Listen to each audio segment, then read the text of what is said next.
The Wagner family. On April 21st, 2016, 8 members of the Roden family were found shot in 4 separate homes across Pike County, Ohio. The Wagner family executed this premeditated massacre using silenced weapons, shooting their victims execution style while they slept in what would become one of Ohio's most shocking family crimes. George Wagner III, his wife Angela, and their sons Jake and George Wagner IV planned the attacks over several months. The motive centered on a custody dispute over Jake Wagner's young daughter, whom he had with victim Hannah Roden. The fixation on maintaining control over the child would drive the family to murder 8 people. What led to such extreme planning? Jake Wagner later admitted to shooting 5 of the victims himself, confessing during his guilty plea that he felt he had no alternative. The family feared losing custody of the child, with Billy Wagner suggesting they eliminate Hannah first to prevent her from fighting for parental rights. The planning involved purchasing weapons, ammunition, and silencers well in advance. The family researched the Roden properties, learning layouts and routines to maximize their chances of completing the attacks without detection. This level of premeditation distinguished the case from crimes of passion. The victims included Christopher Roden Sr., 40, Dana Roden, 37, and Hannah Roden, 19, along with 5 other family members ranging in ages. All were shot in the head in their homes during the early morning hours, with some victims shot multiple times to ensure they wouldn't survive. Investigators discovered weapons buried in concrete at Wagner properties, evidence that proved crucial in building the prosecution's case. The elaborate planning included purchasing ammunition, silencers, and carefully timing the attacks to minimize detection. The weapons disposal showed they understood forensic investigation techniques. How were they caught? The investigation became the largest in Ohio history, with authorities pursuing thousands of tips and leads over 2 years. In 2018, all 4 family members were arrested and charged with the attacks after investigators painstakingly built their case. Jake Wagner's decision to plead guilty and testify against his family in 2021 broke the case open. His detailed confession provided prosecutors with the timeline and specific roles each family member played. He described how they divided responsibilities and coordinated their movements on the night of the killings.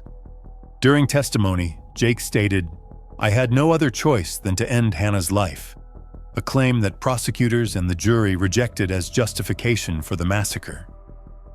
His testimony revealed the depth of family loyalty that enabled such planning, with all 4 members keeping the secret for 2 years before arrests. What were the trial outcomes? George Wagner IV went to trial in 2022, sitting through 2.5 months of testimony that detailed the planning and execution of the attacks. The jury deliberated before finding him guilty on all counts, rejecting defense arguments that he wasn't present at the scenes. George Wagner IV received life in prison without the possibility of parole, ensuring he will spend the rest of his life behind bars. Jake Wagner received life with the possibility of parole after 32 years in exchange for his cooperation and testimony. Angela Wagner pleaded guilty and received a 30-year sentence, while George Billy Wagner III pleaded guilty in November 2024 to 22 counts, including 8 counts of aggravated murder to avoid the death penalty. He was subsequently sentenced to 8 consecutive life terms without the possibility of parole. The family's collective sentences ensure most will never leave prison. How did victims' families respond? At sentencing, family members of the Rodens confronted the Wagners, with one stating, "You are the spawn of Satan." The anger and grief expressed in court reflected years of waiting for justice and the incomprehensible loss of 8 family members in a single night. The surviving Roden family members, including the disputed child at the center of the custody battle, continue processing the trauma. The young girl who unknowingly became the catalyst for such tragedy will grow up knowing what was done in her name, bearing a burden no child should carry. As of 2026, the Wagner family members remain incarcerated in Ohio prisons, with Jake Wagner waiving his right to appeal his conviction and sentence in exchange for the removal of the death penalty for himself and his family members. The case continues to be studied as an example of how family dynamics can enable premeditated mass killings. The weapons, ammunition purchases, and timing all demonstrated sophisticated planning rather than impulsive action. The Wagners' ability to coordinate such an attack while maintaining normal appearances in their community for months afterward showed disturbing calculation. They went to work, attended events, and interacted with neighbors while carrying the secret of 8 deaths. While this family worked together for a custody dispute, another couple would collaborate for far darker purposes. Fred and Rose West. Between 1967 and 1987, Fred and Rose West tortured and ended the lives of at least 12 young women and girls in Gloucester, England. Bodies were discovered buried at their home at 25 Cromwell Street, revealing decades of horrific crimes that shocked the nation. Fred West, born in 1941, experienced a troubled childhood marked by family dysfunction. Rose West, born in 1953, also came from a troubled background with reported family difficulties. Their partnership would prove deadlier than either might have been alone. How did their crimes begin? The couple met when Rose was 15 and Fred was 27, beginning a relationship that would span decades of criminality. Fred had already ended one life before meeting Rose, but their partnership escalated the frequency and brutality of attacks. The victims included young women the couple would lure to their home, often targeting vulnerable individuals who were unlikely to be immediately missed. Some victims were lodgers at the house, while others were friends or acquaintances who trusted the couple. Fred West infamously told one victim, "I made you, I can do what I like," demonstrating the complete power and control he exerted. This mindset extended to Rose, who participated fully in the crimes rather than being merely controlled by Fred. How were they discovered? In 1994, police began investigating the couple after reports of concerning behavior. A search of 25 Cromwell Street uncovered human remains buried in the basement, garden, and under the house. Forensic examination revealed the bodies had been dismembered before burial, with some remains showing evidence of prolonged suffering before death. The number of victims and the duration of the crimes made the case one of Britain's most notorious. As the investigation progressed, Fred West confessed to the killings, but claimed Rose had no knowledge or involvement. This attempt to shield Rose from prosecution would ultimately fail as evidence mounted against her. What happened during legal proceedings? Before trial, Fred West took his own life in his prison cell on January 1, 1995, preventing him from ever facing trial for the murders. His self-inflicted passing meant many questions about the full extent of the crimes would remain unanswered. Rose West stood trial in 1995 for 10 counts of ending life. The prosecution presented evidence that Rose was an active participant rather than a controlled victim, countering defense attempts to portray her as under Fred's influence. The jury convicted Rose West on all counts, and she received 10 life sentences. The judge recommended she never be released, making her one of the few women in British history to receive a whole life tariff. What impact did this case have?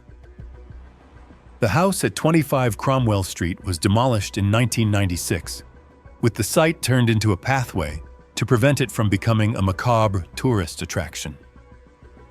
The demolition represented society's attempt to erase the physical reminder of the crimes. A 2025 Netflix docuseries featured previously unseen footage and interviews, bringing renewed attention to the case. Relatives of victims continue advocating for memorials to honor those whose lives were taken. Rose West is currently serving her whole life tariff at HM Prison New Hall in West Yorkshire, having been moved from Low Newton in 2019 for health and security reasons. The case highlighted how partnerships can enable crimes that individuals might not commit alone. Rose's participation was crucial to gaining victims' trust, particularly with female targets who might have been more cautious around Fred alone. Psychological examinations of both perpetrators revealed shared traits, including sadistic tendencies and complete lack of empathy. Their relationship fed these destructive impulses rather than moderating them. The victims' families continue seeking justice and acknowledgement, with some bodies never recovered despite extensive searches. The true number of victims may never be known, with Fred's confessions incomplete and Rose's continued denials. While the Wests targeted strangers, another couple would turn their cruelty toward their own household. David and Louise Turpin. On January 14, 2018, a young woman escaped from a Paris, California home and called 911, reporting that she and her 12 siblings had been held captive by their parents. The call would expose David and Louise Turpin's decades-long pattern of extreme control and deprivation against their 13 children. When police arrived at the house, they discovered conditions that shocked even veteran investigators. The children, ranging in age from 2 to 29, showed signs of severe malnutrition, with some chained to furniture. The oldest sibling looked so young that officers initially thought she was a minor, not realizing she was an adult woman in her late 20s. What had happened in that house? The Turpins had subjected their children to starvation, beatings, and isolation for years, creating a prison-like environment in a suburban neighborhood. Children were allowed to eat only once per day and were sometimes chained as punishment, creating an environment of complete control where basic needs were weaponized. David Turpin had worked as an engineer, presenting a normal facade to the outside world, while Louise homeschooled the children in isolation. The couple's backgrounds involved Pentecostal influences, though no clear religious motive explained the severity of their actions. They appeared to use religion as a justification for control rather than following any recognizable faith tradition. Forensic examination revealed severe malnutrition and scars from restraints on multiple children. Medical professionals documented developmental delays and physical damage that would require years of treatment to address. Some children had never seen a dentist or doctor outside the home. The children had been denied education beyond basic homeschooling, with many unable to perform simple tasks or understand basic concepts that would be normal for their ages. The isolation had stunted not just their physical development, but their social and intellectual growth as well. How had this gone undetected for so long? Despite the family living in a suburban neighborhood, neighbors reported rarely seeing the children outside. The Turpins maintained a carefully constructed appearance of normalcy, even posting family photos on social media that hid the reality. In the photos, children would be dressed in matching outfits and smiling, creating an illusion of a happy family. A 2022 investigation found that social services had failed to properly respond to warning signs. The report detailed multiple missed opportunities to intervene before conditions reached such extremes. Despite the family's registration as a private school for homeschooling, no inspections or meaningful oversight occurred. Detective Thomas Salisbury, who investigated the case, described in 2024 interviews the conditions he encountered, noting that the treatment represented total control rather than neglect. The deliberate nature of the restrictions demonstrated intent. The difference between neglect and deliberate harm became clear through the patterns investigators uncovered. What did the legal proceedings reveal? The Turpins initially pleaded not guilty, but changed their pleas in 2019, avoiding trial by admitting to 14 felonies including torture and false imprisonment. The prosecution sought lengthy sentences given the duration and severity of the crimes, emphasizing that this had gone on for over 2 decades. Both David and Louise Turpin received sentences of 25 years to life in prison, ensuring they would spend at least 2 decades behind bars before parole eligibility. The judge emphasized the systematic nature of their actions over many years, rejecting any notion that this was mere poor parenting. During victim impact statements, one daughter stated, "My parents took my whole life from me," expressing the profound loss of childhood and normal development. The siblings described years of fear and suffering that continued to affect them. They spoke of watching through windows as other children played, wondering why they couldn't join in normal activities. What happened to the children after rescue? In 2021, several siblings spoke publicly about their experiences for the first time, describing conditions they characterized as living in a nightmare, where hope seemed impossible. The interviews with Diane Sawyer revealed ongoing struggles with adjustment to life outside their parents' control. Tragically, the foster parents, Marcelino and Rosa Olguin, along with their daughter, were arrested in 2021 and faced trial in 2022 to 2023 for the mistreatment of several Turpin children and other foster children in their care. This secondary trauma highlighted ongoing failures in the system meant to protect them. The children had escaped one horrible situation only to encounter another, compounding their trauma. The siblings have become advocates for better oversight of homeschooling and child welfare, using their experiences to push for reforms. Their resilience, despite decades of mistreatment, demonstrates remarkable strength. They speak at conferences and work with lawmakers to prevent similar situations. As of 2026, David and Louise Turpin remain imprisoned in California, while their children continue the difficult process of building lives they were denied. The case remains a stark example of how isolation can hide systematic family cruelty from even nearby neighbors and officials.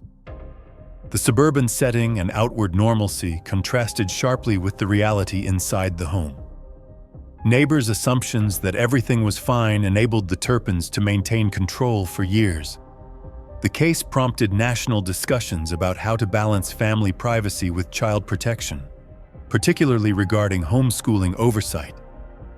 While the Turpins isolated their children from the world, another family would turn their household into a site of far more immediate horror. Michael and Carrie Ives, and daughter Shannon. In 2021, Michael and Carrie Ives, along with their daughter Shannon, were responsible for the passing of their young grandson Ethan Ives Griffiths at their home in Wales. The case exposed a cult-like family dynamic where multiple generations participated in systematic mistreatment. Michael Ives, 66, Carrie Ives, 62, and their daughter Shannon, 19, were all charged and convicted in what prosecutors described as demonstrating casual brutality. The family's backgrounds revealed dysfunction spanning generations. What led to this tragedy? Ethan had been placed in his grandparents' care, where the household operated under Michael's control. The family dynamics involved Shannon participating in mistreatment due to pressure from her parents, creating an environment where cruelty became normalized.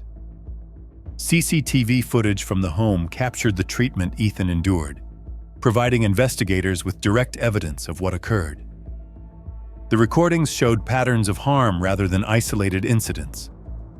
Medical examination revealed Ethan had suffered approximately 40 bruises, was severely dehydrated, and dangerously underweight. Autopsy findings confirmed head trauma as the cause of passing, with injuries consistent with sustained mistreatment. How was the case discovered? When Ethan became unresponsive, the family called emergency services, but medical professionals immediately recognized the injuries as non-accidental. The severity and number of injuries made clear this was not a single incident. During police interviews, Shannon Ives initially lied about the circumstances, attempting to shield her parents from responsibility. The CCTV evidence contradicted her claims, exposing the family's coordinated deception. Forensic analysis of the home and digital evidence painted a complete picture of the household dynamics. The evidence demonstrated that all three family members were aware of and participated in the mistreatment. What were the trial outcomes? In 2025, all three family members were found guilty following trial. The prosecutor characterized the actions as demonstrating acts of cruelty rarely seen in modern courts. In 2025, Michael Ives was sentenced to life with a minimum of 20 years, and Carrie Ives was sentenced to life with a minimum of 15 years for the murder of Ethan Ives Griffiths, while Shannon received a 12-year sentence reflecting her younger age and the pressure she faced within the family structure.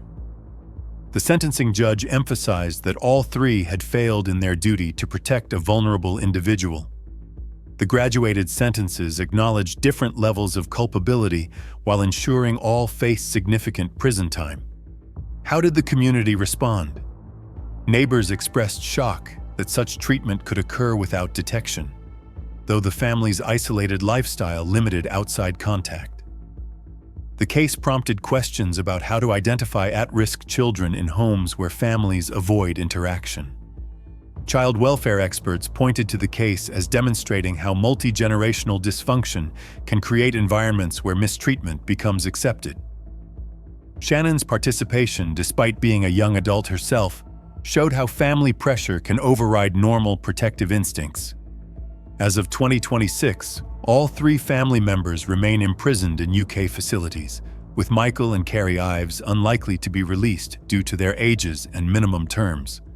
Shannon will be in her 30s before parole consideration. The CCTV evidence proved crucial, but also raised disturbing questions about why the family recorded their actions. Whether the recordings represented attempted documentation for later justification or reflected confidence they wouldn't be discovered remains unclear. Ethan's short life was marked entirely by mistreatment at the hands of those who should have protected him. The multi-generational nature of the family's participation made the case particularly tragic. While this involved 3 generations harming one vulnerable person, another couple would direct their cruelty toward multiple young victims: Maurice Taylor Sr. and Natalie Sumiko Brothwell. In 2020, Maurice Taylor Sr. and Natalie Sumiko Brothwell committed acts that shocked Los Angeles County. The couple ended the lives of 2 of their children and subjected 2 others to ongoing mistreatment in their Lancaster home. Taylor, who had prior convictions suggesting a history of instability, and Brothwell demonstrated a shared capacity for extreme cruelty. The partnership enabled actions that defied comprehension. What did they do to their children? The couple stabbed and decapitated Maliaka T., 13, and Maurice T., 12, in acts that forensic experts confirmed through examination. The brutality of the method shocked even experienced investigators. After ending their lives, Taylor and Brothwell forced their 2 surviving younger children to view the bodies, adding psychological trauma to the physical mistreatment the younger siblings had already endured. This deliberate infliction of trauma demonstrated calculated cruelty. The surviving children showed signs of ongoing mistreatment when discovered by authorities, indicating the household had been a place of terror for an extended period. Medical examinations documented physical evidence of long-term harm. How were these crimes discovered? Authorities became aware of the situation through circumstances not detailed in public records, leading to investigation of the Lancaster home. What they found prompted immediate arrests and charges. Forensic examination confirmed the stab wounds and decapitation methods, providing clear evidence of the crimes. The condition of the bodies and crime scene indicated deliberate actions rather than any defensive scenario. No public interviews with Taylor or Brothwell provided insight into their motivations, leaving the question of why they committed such acts largely unanswered. The absence of any comprehensible explanation made the crimes even more disturbing. What was the legal outcome? In November 2025, a jury convicted both defendants on all charges, including 2 counts of ending life and multiple counts of mistreatment of the surviving children.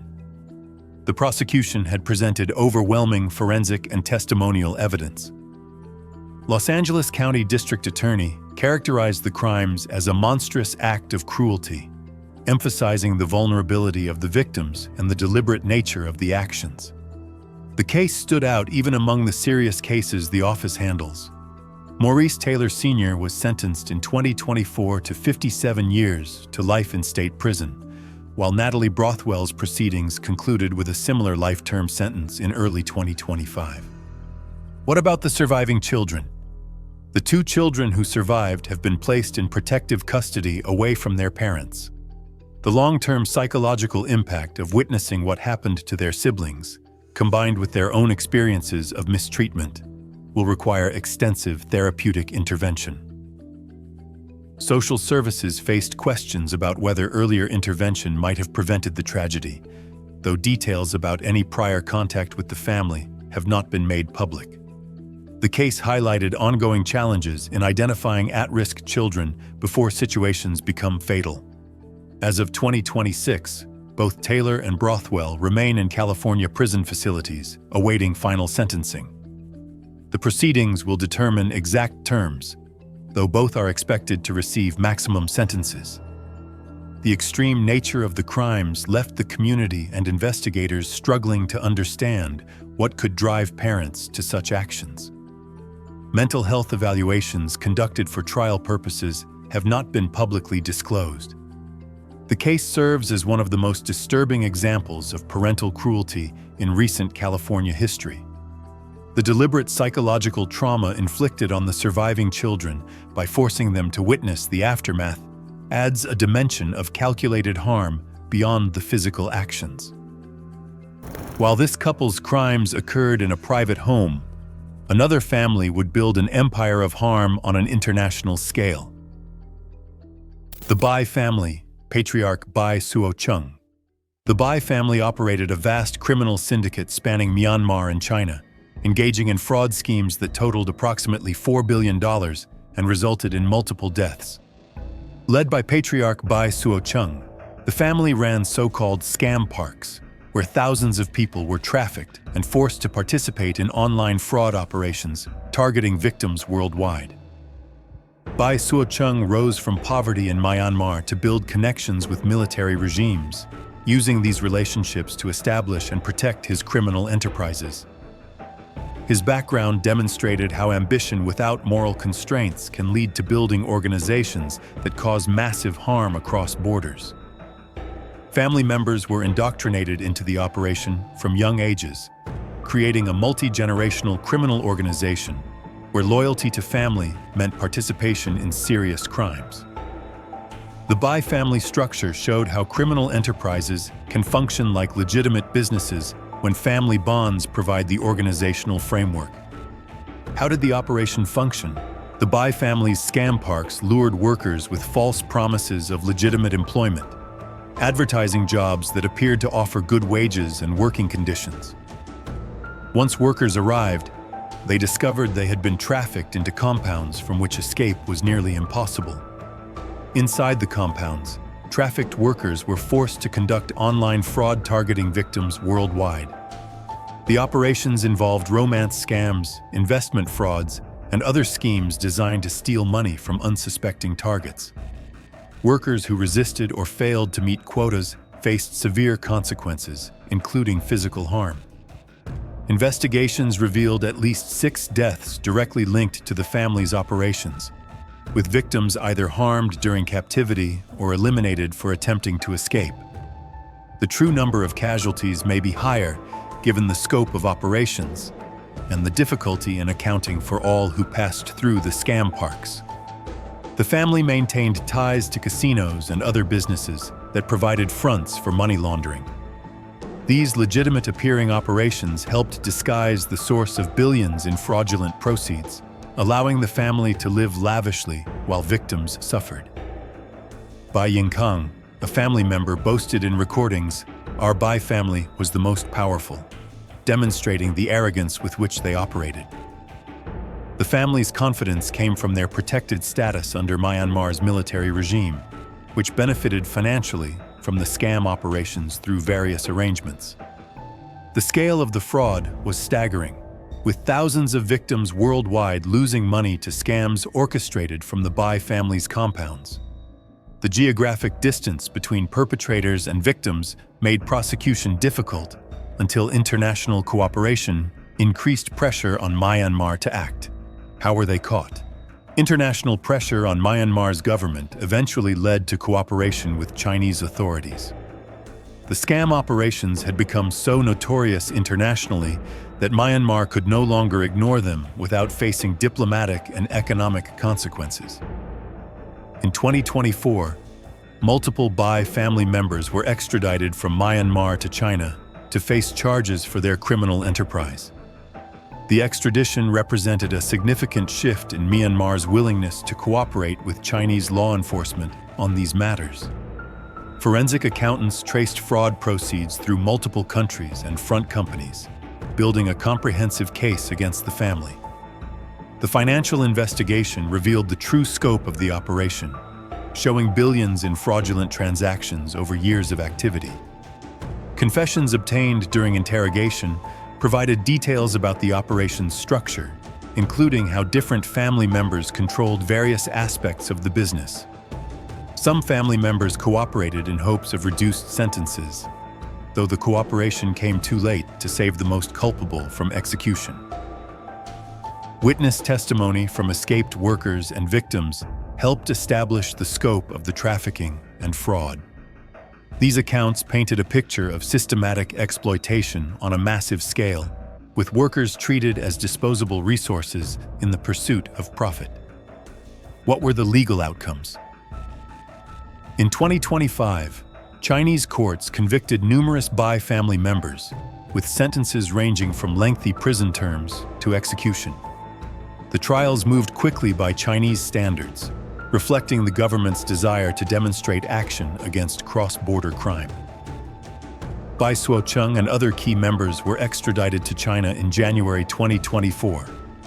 Their trials concluded in 2025, marking a massive victory for the Operation 1020 Inches task force against Myanmar-based cyber scam syndicates. Reports from 2026 indica. Other family members received life imprisonment for their roles in the organization, with some potentially serving in harsh conditions given the severity of their crimes. The prosecutions effectively dismantled the family's criminal empire, seizing assets and shutting down the scam compounds. The swift execution of the death sentences sent a message about China's stance on such organized crime, particularly operations that damage the country's international reputation. The family's protection from Myanmar's military could not shield them once in Chinese custody and facing overwhelming evidence. What was the broader impact? The case exposed how weak governance in Myanmar enabled criminal families to operate with impunity for years. International attention focused on the scam park industry that continues beyond the Bai family's operations, with other groups maintaining similar compounds. Thousands of victims who were trafficked into the Bai family's compounds faced the challenge of returning to their home countries and recovering from their ordeals. Many suffered lasting psychological trauma from their captivity, with some having been held for months or years before escape or rescue. As of 2026, the executed Bai family members are deceased, while those sentenced to life imprisonment remain in Chinese facilities. The syndicate has been dismantled, though other similar operations continue in the region, suggesting the problem extends beyond any single family. The Bai family case demonstrated how organized crime families can flourish when governments prioritize relationships with criminal enterprises over justice. The family's multi-generational involvement showed how criminal values can be passed down and expanded across family networks, with each generation taking on roles in the organization. The international nature of the crimes, with victims spread across dozens of countries, made the Bai case unique among family criminal enterprises. Unlike cases confined to single jurisdictions, the Bai operations required cooperation between multiple nations to investigate and prosecute. While the Bais operated across international borders, another family's crimes festered in rural isolation. the Colt clan. In 2012, authorities in rural New South Wales, Australia discovered a family living in extreme isolation and squalor. The Colt clan, whose real surname was protected, had practiced multiple generations of harmful family relationships, leading to severe physical and developmental issues among the children. The family originated from New Zealand before relocating to isolated areas of Australia, seeking to avoid outside contact and oversight. Over several generations, the clan developed its own internal norms that normalized behavior considered criminal and harmful by society. How was the situation discovered? School attendance officers became concerned when clan children began attending local schools, displaying unusual behavior and significant developmental delays. Investigations into the children's home environment led authorities to the family's remote property. What officers found shocked even experienced social workers and police. A detective later stated, "This is like nothing I've ever seen," describing the conditions and family structure. Genetic testing confirmed that many children were the product of close family relationships across multiple generations. The testing revealed patterns of relationships between siblings, parents, and children spanning back generations. Children exhibited physical deformities and developmental delays consistent with genetic issues from closely related parents.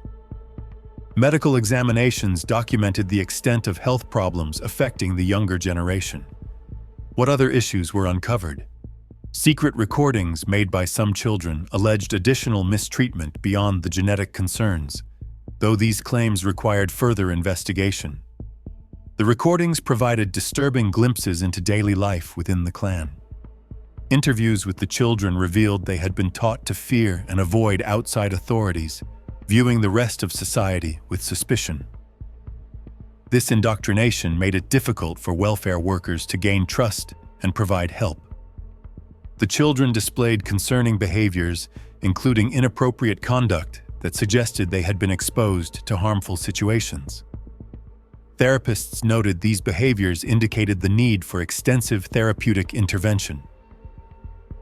What legal actions were taken?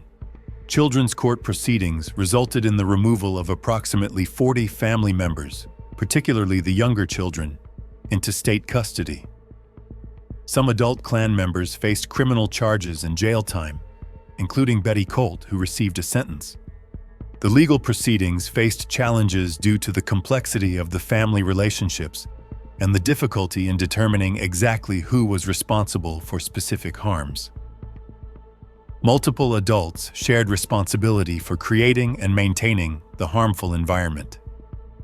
Foster care placement of the children proved challenging, as many had significant behavioral and developmental needs requiring specialized care.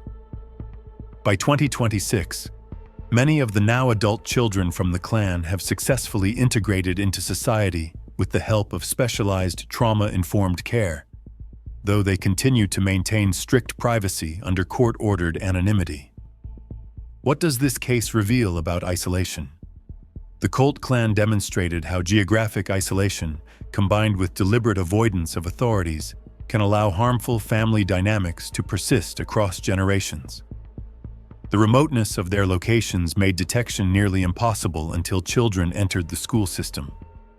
The family's poverty and cultural isolation created an environment where abnormal became normalized.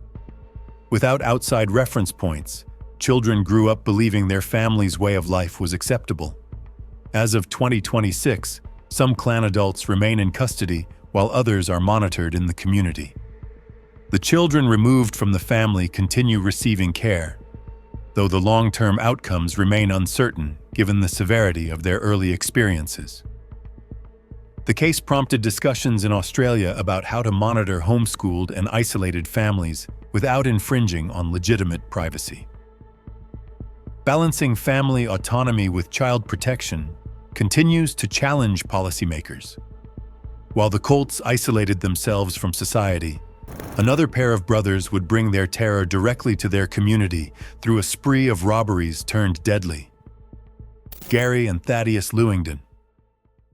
Between 1977 and 1978, Brothers Gary and Thaddeus Lewingdon ended the lives of 10 people during a series of robberies across Ohio.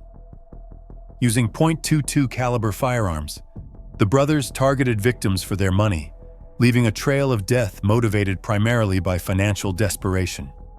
The Lewingdon brothers came from an unstable Ohio childhood marked by poverty, experiencing the kind of economic hardship that shaped their later criminal choices. Their upbringing provided context, but not excuse for the violence they would inflict. Financial difficulties drove the brothers to begin committing robberies, but what began as property crimes quickly escalated to taking lives. The transition from theft to ending life demonstrated how criminal behavior can spiral beyond initial intentions. How did their spree unfold? The brothers worked together throughout their crime spree, with both participating in the robberies and associated violence. Their partnership allowed them to target victims more efficiently and provided mutual reinforcement for increasingly serious crimes. The .22 caliber weapons became their signature, with ballistics evidence eventually linking multiple crime scenes to the same firearms. The consistency of the weapon choice helped investigators connect cases across different jurisdictions. The 10 victims came from various backgrounds, connected only by the misfortune of crossing paths with the Lewingdon brothers during robberies. The randomness of victim selection made the crimes particularly terrifying for communities wondering who might be targeted next. The brothers showed no apparent remorse during their spree, continuing to rob and harm even as law enforcement intensified efforts to catch them. Each successful robbery seemed to embolden them rather than satisfy their financial needs. What led to their capture? The Lewingdon brothers' downfall came in 1978 when they used a stolen credit card, a careless error that allowed police to track their location. The credit card use provided the break investigators needed after months of pursuing leads. Once arrested, both brothers were charged with multiple counts of robbery and ending life. The ballistics evidence linking their weapons to crime scenes made building the prosecution's case straightforward. Interestingly, both brothers experienced what were described as psychotic episodes following their arrests, though whether these represented genuine mental breaks or attempts to establish insanity defenses remained debated. The timing of these episodes raised questions about their authenticity. What were the trial outcomes? Both brothers were convicted in 1979 on multiple counts, with juries finding them guilty of the robbery-related killings. The evidence against them was overwhelming, leaving little room for reasonable doubt. Gary and Thaddeus Lewingdon both received life sentences, ensuring they would spend the rest of their lives in prison for their crimes. The sentences reflected the severity of ending 10 lives during what started as financial crimes. Unlike some cases where family members turn on each other or seek reduced sentences through cooperation, the Lewingdon brothers remained united through their legal proceedings. Their loyalty to each other extended even in the face of life imprisonment. Both brothers ultimately died while incarcerated, spending their final decades behind bars. The exact years of their deaths vary in records, but both passed away having served substantial portions of their life sentences. What did the case reveal about sibling criminal partnerships? The Lewingdon case demonstrated how siblings can enable each other's worst impulses when engaged in criminal activity. The brothers' partnership allowed them to be more effective criminals than either might have been alone, but also meant they shared responsibility for a higher body count. Their financial desperation, rooted in their difficult upbringing, showed how economic factors can contribute to criminal trajectories. However, many people face poverty without resorting to harming others, making their choices ultimately their own. The case lacked the sensational elements of some other family crime stories. There was no particular mystery about motive or shocking revelations about the victims.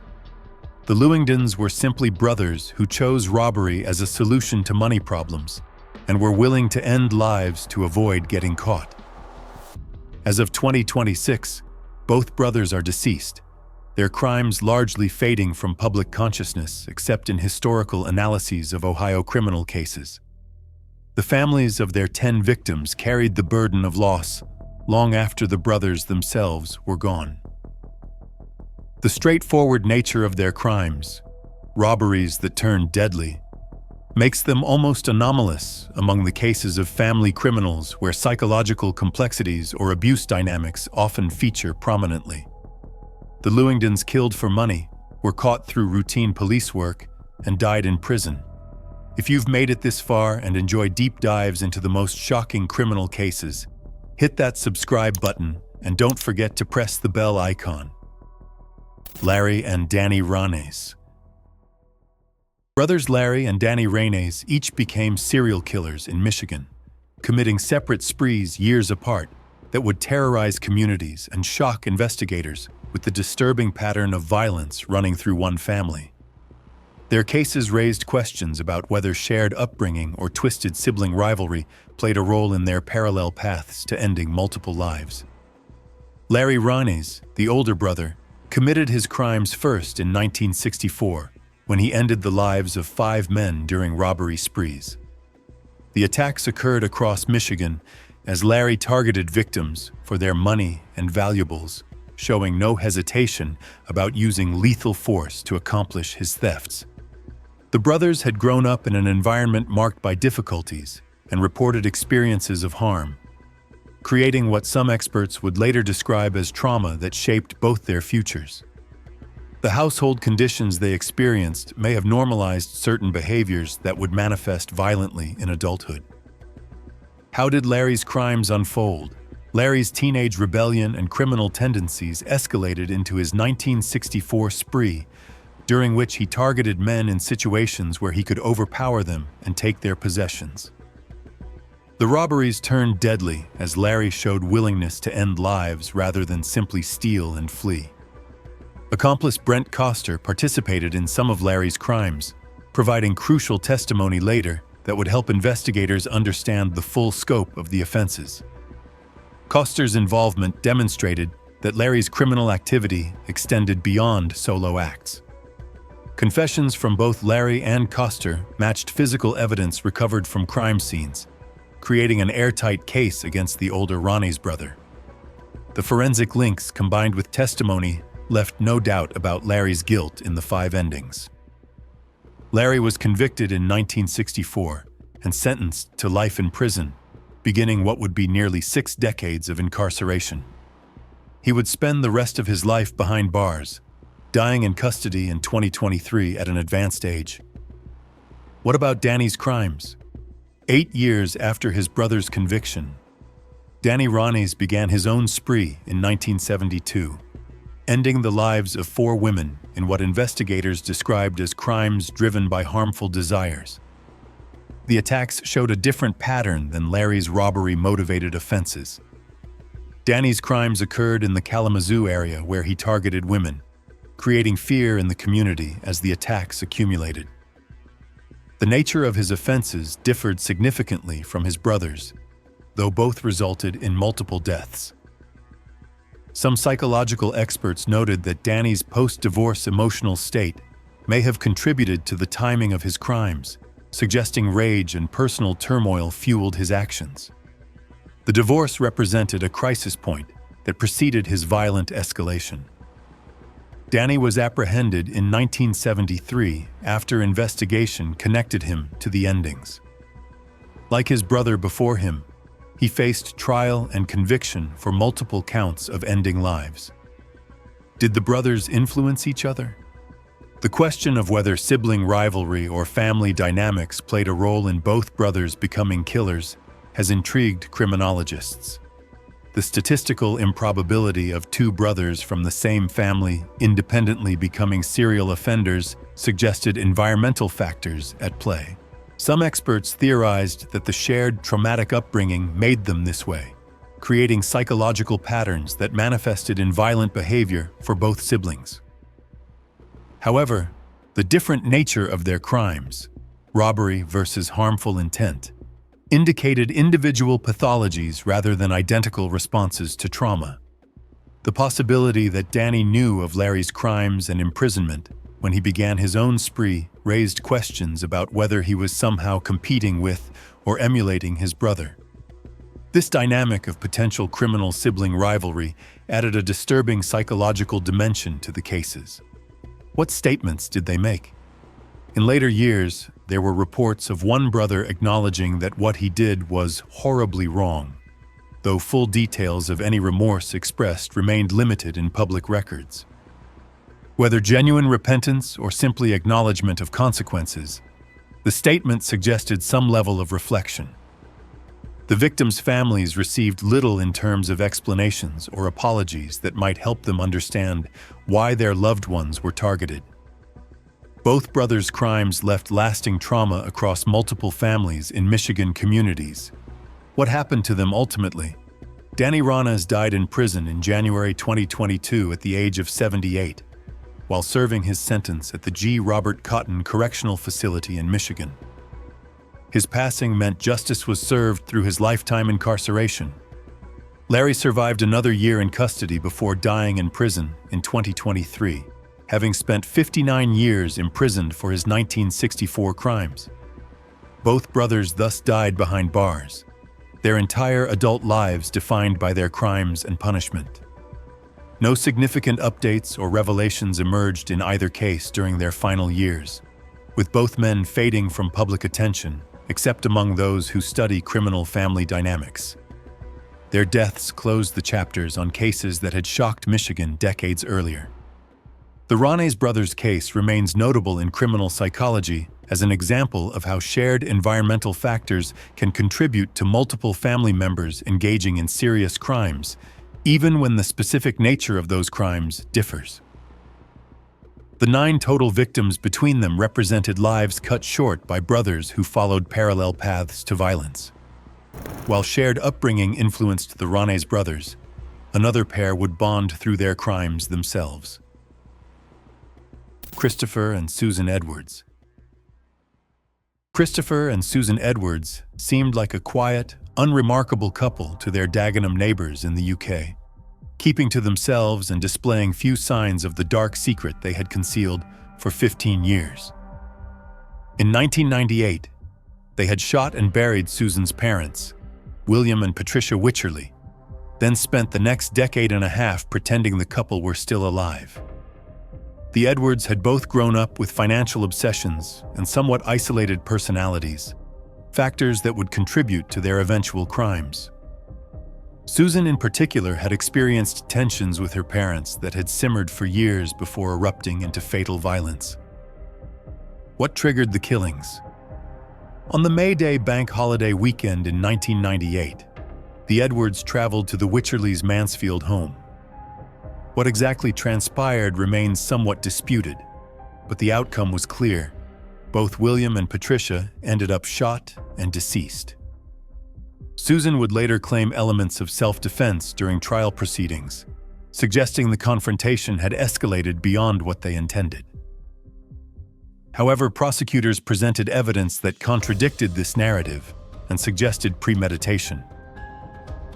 After ending the Wycherleys' lives, the Edwards buried them in the back garden, taking care to conceal the bodies in a way that would prevent discovery. The burial location would keep the secret hidden for over a decade. How did they maintain the deception? For 15 years, Christopher and Susan perpetrated an elaborate fraud to hide the fact that the Wycherleys had passed. They forged signatures on documents, intercepted mail, and created explanations for why William and Patricia were never seen. The couple accessed the Wycherleys' bank accounts and benefits, stealing more than £245,000 over the years. This financial motive appeared central to both the crimes and the extended cover-up. Remarkably, they used much of the stolen money to purchase Hollywood memorabilia and collectibles, particularly items related to Gary Cooper and other classic film stars. Their obsession with collecting movie memorabilia consumed the funds they had stolen from Susan's deceased parents. The Edwards sent Christmas cards purportedly from the Wycherleys to maintain the illusion that Susan's parents were alive and well, just choosing not to see people.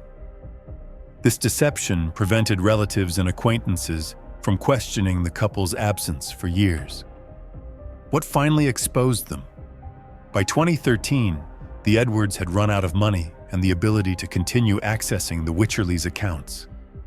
Their financial desperation led them to make contact with William Wycherley's relatives, which raised suspicions. When questioned, the couple eventually confessed and surrendered to authorities, acknowledging what had happened 15 years earlier. The admission led police to the Mansfield property where the bodies remained buried. Forensic teams exhumed the remains from the back garden, finally recovering William and Patricia Wycherley's bodies after their years underground. The forensic examination confirmed they had been shot, supporting the Edwards' confession about the method. What happened at trial? The Edwards faced trial in 2014 for the 1998 endings and the extensive fraud they had perpetrated. The prosecution presented evidence of the planning and financial motive that drove the crimes. Susan's attempts to claim self-defense were rejected by the jury, who found both defendants guilty of the deliberate ending of the Wycherleys. The long period of concealment and financial fraud undermined any claims that the deaths were anything other than intentional. Both Christopher and Susan were sentenced to life imprisonment with minimum terms of 25 years, meaning they could not seek parole until 2039 at the earliest. The sentences reflected both the gravity of the crimes and the calculated deception that followed. How did neighbors react? People who had lived near the Edwards expressed shock, describing them as a couple who didn't mix much with others but showed no obvious signs of having committed such crimes.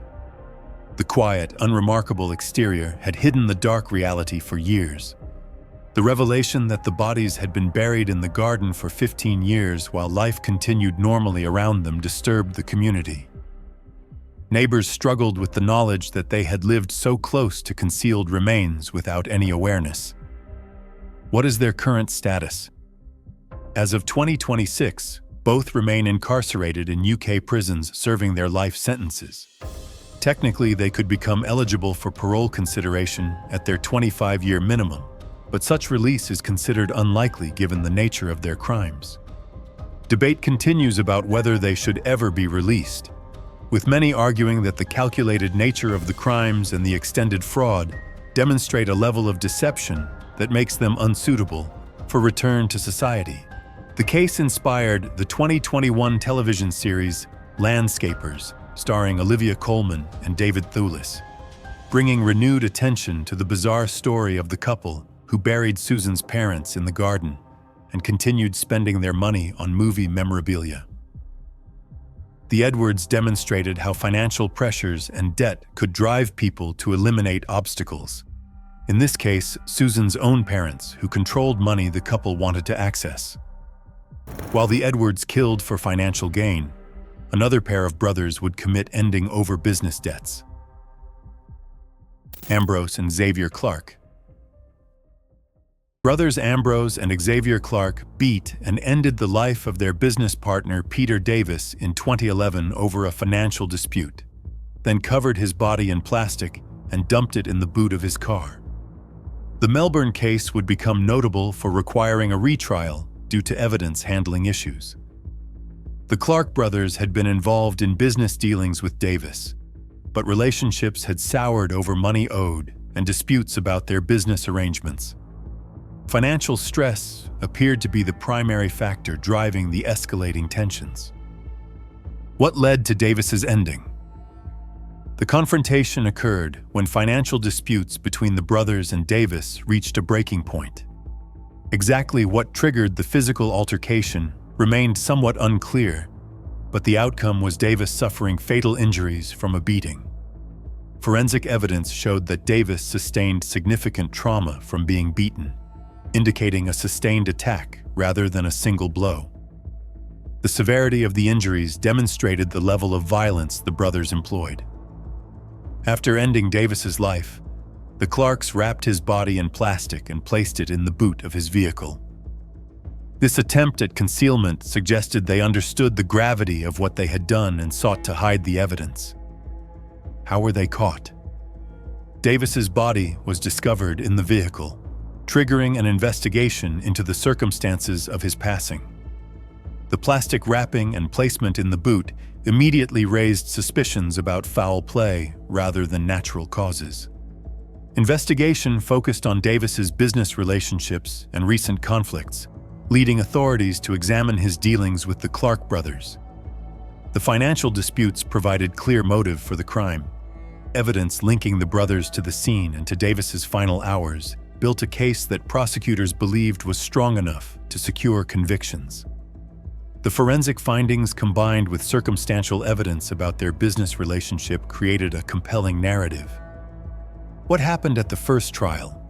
The Clark brothers were initially convicted for Davis's ending, but issues emerged with how certain evidence had been handled during the investigation and trial. These procedural problems would prove significant enough to warrant judicial intervention. The first convictions were overturned, and a retrial was ordered due to concerns about evidence mishandling that potentially prejudiced the original proceedings. This represented a major setback for prosecutors and the victim's family. What happened at the retrial? In 2019, a second trial found both Ambrose and Xavier Clark guilty again of ending Peter Davis's life. The retrial addressed the procedural issues that had tainted the first conviction. In the 2019 retrial, Ambrose Clark was sentenced to life with a minimum of 18 years, while Xavier Clark was sentenced to life with a minimum of 21 years for the murder of Peter Davis. The judge in sentencing noted the brutality of the attack and the callous disposal of Davis's body, factors that weighed heavily in determining appropriate punishment. The financial motive provided aggravating circumstances. Did they appeal again? In 2022, the Clark brothers attempted another appeal of their convictions, arguing various legal grounds for overturning the retrial verdict. This represented their continued efforts to avoid their lengthy sentences. The appeal was unsuccessful, with the court finding no basis to overturn the convictions that had survived the retrial process. The brothers would have to serve their sentences as imposed. What is their current status? As of 2026, both Ambrose and Xavier Clark remain incarcerated in Australian prisons, serving their life sentences. They will not be eligible for parole consideration until 2032 at the earliest, having been convicted in 2019 with 21-year minimums. No new developments or updates have emerged in their case since the failed 2022 appeal. The matter appears settled, with both brothers facing decades more in custody. The case illustrated how business disputes and financial debt can escalate to deadly violence when parties lack appropriate conflict resolution mechanisms. Peter Davis's ending resulted from what began as a business disagreement turning into fatal retribution. The need for a retrial raised important questions about evidence handling and procedural safeguards in serious criminal cases. While justice was ultimately served through the retrial convictions, the initial problems demonstrated vulnerabilities in the system. Davis's family endured the trauma of 2 trials as they sought justice for his ending. The requirement to go through proceedings twice extended their pain and delayed closure. While business debts motivated the Clarks, another mother-son duo would pursue wealth through a broader pattern of fraud and violence. Sante and Kenny Kimes. Sante Kimes and her son Kenneth operated as a mother-son criminal partnership for decades, committing fraud, arson, and ultimately ending lives in their pursuit of money and possessions. Their crimes spanned from the 1980s through the 1990s across multiple states, leaving a trail of victims and showcasing how Sante's manipulation extended to recruiting her own son into criminality. Sante had experienced a nomadic, difficult childhood that shaped her into someone who used charm and deception as survival tools. These skills would later be weaponized in elaborate cons and schemes. How did Kenny become involved? Sante's influence over Kenny began in childhood as she involved him in her criminal activities from a young age. The maternal control she exerted created an unhealthy dynamic where Kenny became an accomplice rather than living an independent life. Some experts analyzing their relationship suggested this maternal manipulation made them this way, arguing that Kenny had been groomed into criminality by his mother's influence. The mother-son bond became perverted into a criminal partnership. What crimes did they commit? The Kaimas duo engaged in various frauds and scams, targeting vulnerable individuals and using elaborate deceptions to steal money and property. These schemes showed Sante's cunning and Kenny's willingness to participate in whatever his mother devised. They were linked to arson cases where fires destroyed evidence or allowed them to collect insurance money. The fires represented escalations in their criminal behavior from fraud to potentially deadly acts. In 1998, they ended the life of Irene Silverman, a wealthy New York City woman, in an attempt to steal her Manhattan property. Silverman's body was never recovered, but evidence overwhelmingly pointed to the Kaimas duo having ended her life. They were also connected to the ending of David Kasdan in California, expanding the geographic scope of their deadly crimes. The Kasdan case provided additional evidence of their willingness to end lives for financial gain. Additionally, there were suspicions about the 1998 disappearance of Kenny's father, Sante's husband, though no charges were filed in that case. The timing and circumstances raised questions about whether Sante had eliminated her spouse. How were they caught? In 1998, the pair was arrested in New York on charges related to writing bad checks, a relatively minor offense that led to much more serious discoveries. The arrest gave investigators the opportunity to examine their activities more closely. Investigation into their backgrounds and recent activities uncovered evidence linking them to Irene Silverman's disappearance. Documents and physical evidence connected them to the victim and her property. Forensic trails, including records of their fraud schemes, helped prosecutors build cases against both mother and son. The pattern of criminal activity stretched back years. What were their trials and sentences? Sante and Kenny were convicted of Silverman's ending in 2000, despite the absence of a body. The circumstantial evidence proved strong enough to convince the jury of their guilt. Both received sentences of life in prison without the possibility of parole for the Silverman case, ensuring they would never be free again. They were subsequently convicted in 2004 for the ending of David Kasdan, adding to their existing life sentences. The California conviction reinforced that they were responsible for multiple deaths. What happened to them, ultimately? Sante Kaimes died in prison in 2014 at age 79, having spent the final years of her life behind bars. Her death meant she never experienced freedom after her 1998 arrest. Kenny Kaimes remains incarcerated as of 2026 in a San Diego prison, serving his life sentence without parole. Now in his 50s, he faces spending the remainder of his life in custody. While Kenneth Kaimes has participated in various documentaries, his most significant public statements regarding his mother's manipulation were finalized in 2024 during a legal review of his California sentencing. As of early 2026, no new remorse interview has altered his status as a life-termer. The Kaimes case highlighted the disturbing dynamic of a mother recruiting her son into criminality and the devastating results when family bonds become twisted into criminal partnerships. Their victims included people who trusted them or were vulnerable to their schemes. While Sante manipulated her son into crime, another pair would bond through shared sadistic desires. Ian Brady and Myra Hindley. Ian Brady and Myra Hindley committed what became known as the Moors murders in 1960s England, kidnapping, harming, and ending the lives of 5 children before burying their bodies on Saddleworth Moor. Their crimes shocked the nation and remain among the most notorious in British criminal history, particularly due to Hindley's role as the first woman in modern Britain convicted of such offenses. Brady had experienced an unstable childhood in Scotland, including being born out of wedlock and engaging in delinquent behavior from a young age. These early experiences shaped the disturbed individual he would become. Hindley came from a working-class background in Manchester, appearing relatively normal until she met Brady. Her transformation after entering the relationship with him would become a subject of intense debate about influence and culpability.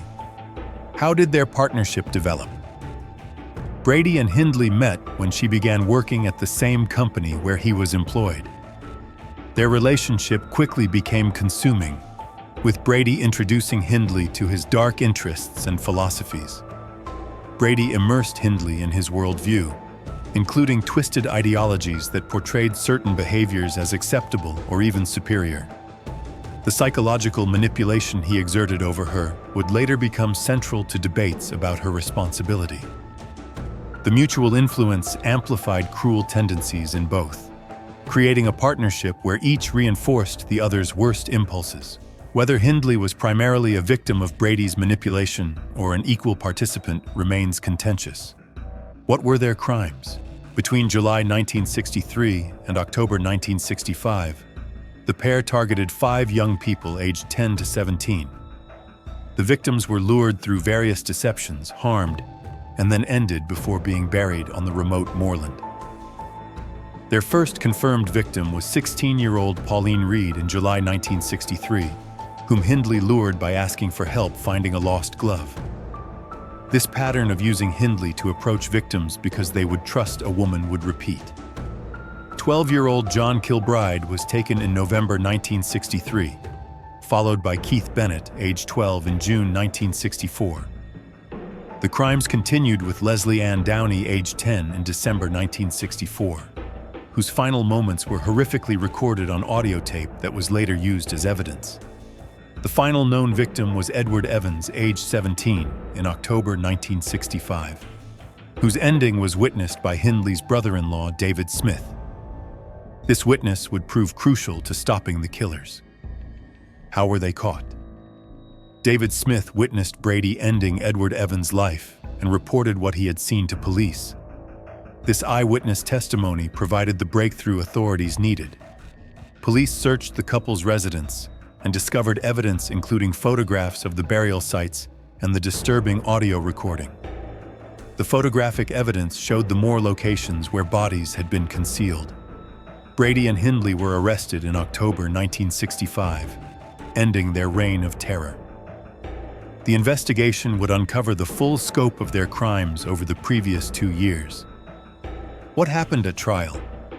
The 1966 trial revealed horrific details that shocked the public, including the audio recording of Leslie Ann Downey's final moments. The evidence presented made clear the sadistic nature of the crimes. Both were convicted and sentenced to life imprisonment, with the judge recommending they never be released. The sentences reflected society's horror at what they had done. Did they express remorse? Hindley later claimed to feel remorse and sought to portray herself as having been under Brady's control. She engaged with prison chaplains and advocates who believed she had changed. However, Hindley also reportedly stated, "I ought to have been hanged," acknowledging the severity of her crimes in a moment of stark honesty. Brady never showed genuine remorse and maintained his cold demeanor throughout his life. A psychiatrist who interviewed him described it as a battle of control which I lost, highlighting Brady's manipulative nature. Were all the bodies recovered? Critically, the body of Keith Bennett has never been found, despite extensive searches, leaving his family without closure. Both Brady and Hindley claimed at various times to have information about the location, but neither provided details that led to recovery. The Moore burial sites yielded most of the other victims after intense searching, but Keith's remains continued to elude discovery decades later. What happened to them?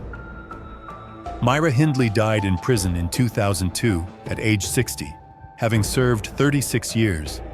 Her requests for parole had been repeatedly denied despite her claims of rehabilitation.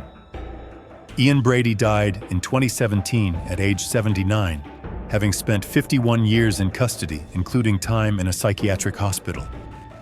He had been on hunger strike for years before his death.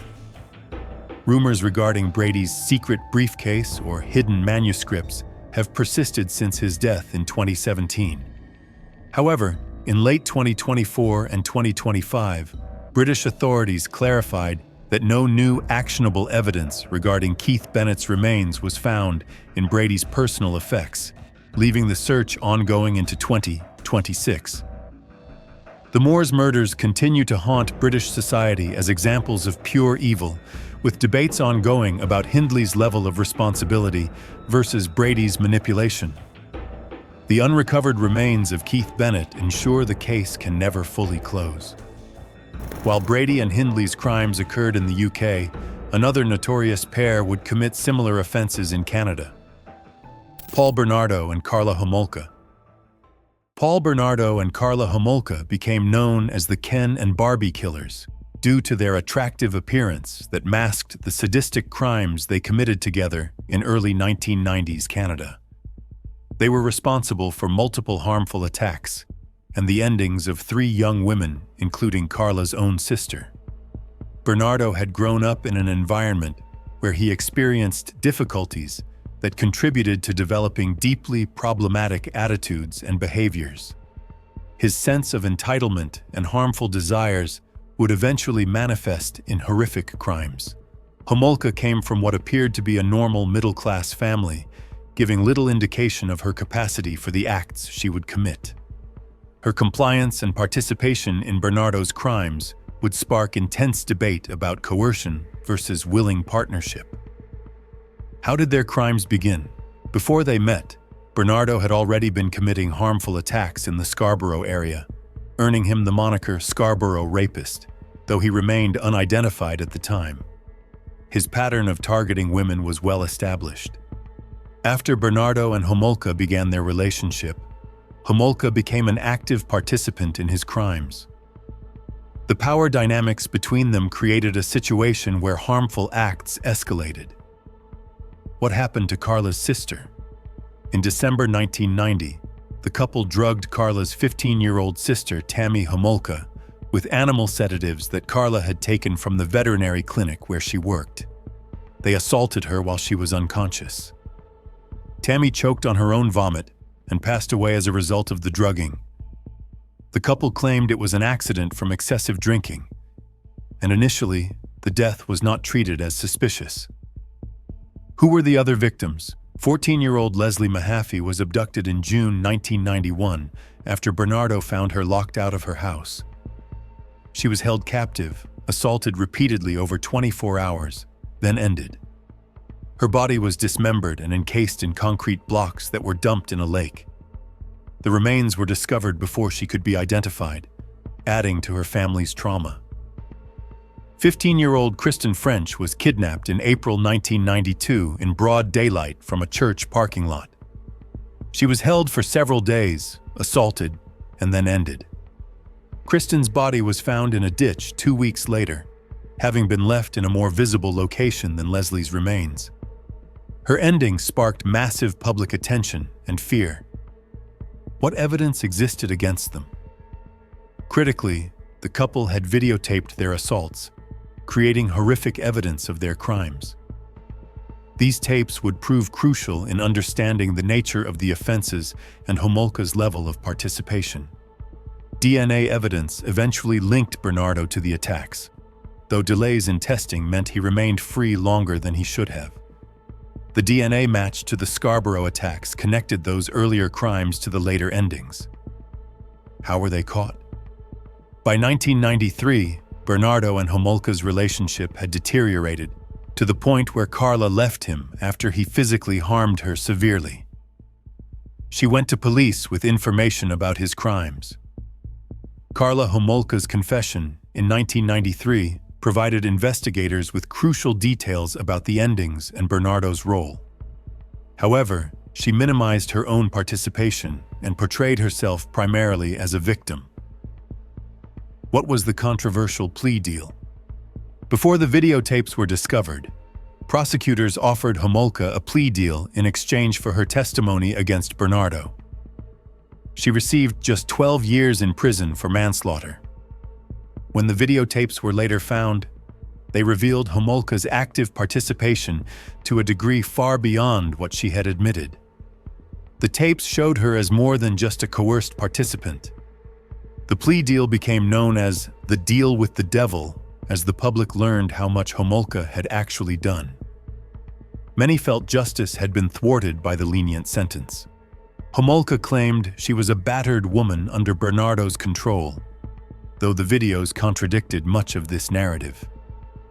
Experts remain divided on how much coercion versus willing participation characterized her role. What happened to Bernardo?